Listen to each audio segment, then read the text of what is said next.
Okay, sekarang macam mana nak guna laser? Pertama sekali kita kena pergi dekat main switch ni.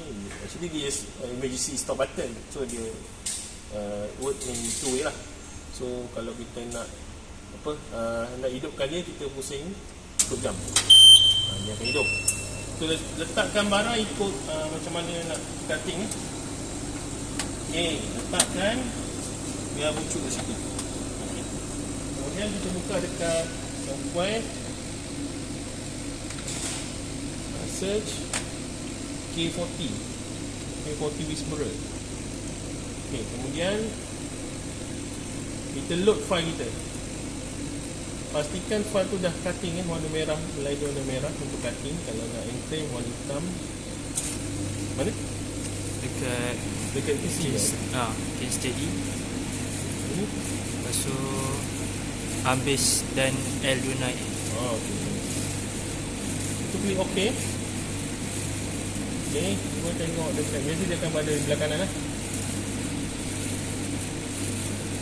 Tunggu sikit, dia loading lama sikit. Okay, ni dah cutting. Actually ni tak proper. Kena patutkan letakkan dia dekat ujung sekali supaya dia lah. Okay, lepas tu kita tekan initialize. Dan dia akan gerak. Kita kena tekan initialize. Maksudnya dia dah connect. So kemudian kita ubah dekat sini satu. Okay, tekan satu. Lepas tu tekan anak panah. Cuba tengok dekat laser. Kalau tekan anak panah ke kiri, dia akan gerak ke kiri sampai dia kena dekat punya part. Okay, dia dah kena tu, kita okey lah. Okey, lepas tu apa yang perlu buat, kita tengok tebalan lah. Kalau tebalan 3mm, power 30. Kalau nak tambah kat sini lah, tambah sini, tolak sini lah, tambah dulu lah. 3mm 30 lah untuk selamat. Lepas tu kita tutup dan kita potong lah.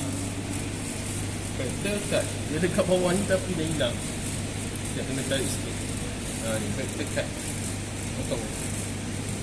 Lepas tu dia akan start cutting. Lepas tu tunggu je lah. Okay.